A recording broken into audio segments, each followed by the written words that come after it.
ఒక దట్టమైన అడవిలో ఒక కాకి మరియు ఒక నెమలి స్నేహితులుగా ఉండేవి. ఆ సంవత్సరం ఎండలు చాలా ఎక్కువగా ఉన్నాయి. చెరువులన్నీ ఎండిపోయాయి.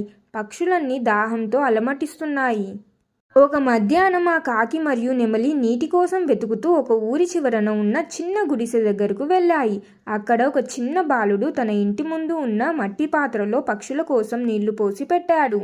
ఆ నీటిని చూడగానే నెమలి ఎంతో సంతోషించింది. కానీ అక్కడికి ఇంకొక చిన్న పిచ్చుక కూడా వచ్చి, నాకు చాలా దాహంగా ఉంది, కొంచెం నీళ్లు తాగనివ్వండి అని అడిగింది. అప్పుడు నెమలి, నీళ్లు చాలా తక్కువగా ఉన్నాయి, ఇవి మాకే సరిపోవు, నువ్వు వేరే చోటికి వెళ్ళు అని కోపంగా అంది. కానీ కాకి మాత్రం, మిత్రమా, మనలాగే ఆ పిచ్చుక కూడా ప్రాణంతో ఉంది కదా, దానికి కూడా దాహం వేస్తుంది కదా, మనం పంచుకుంటే మనకు పుణ్యం వస్తుంది అని చెప్పి ఆ పిచ్చుకను కూడా పిలిచి ముగ్గురు కలిసి ఆ నీటిని తాగారు. వారి దాహం తీరింది. మరుసటి రోజు ఎండ ఇంకా పెరిగింది.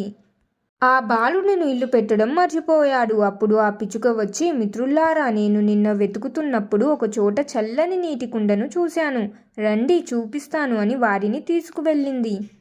కాకి చూపిన దయ వల్ల ఆ రోజు కూడా నెమలికి మరియు ఆ ముగ్గురికి నీళ్లు దొరికాయి.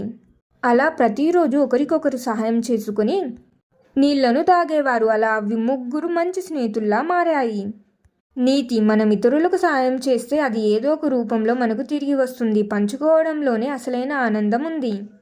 మరి మీరేమంటారు ఫ్రెండ్స్? ఈ కథ మీకు నచ్చిందా? ఎలా ఉంది అనేది మీ అభిప్రాయాన్ని కామెంట్స్లో తెలియజేయండి. కథ నచ్చితే లైక్ చేయండి, మీ ఫ్యామిలీ అండ్ ఫ్రెండ్స్ తోటి కూడా షేర్ చేయండి. ఇంకెన్నో మంచి కథల కోసం ఇప్పుడే మన ఛానల్ని సబ్స్క్రైబ్ చేయండి.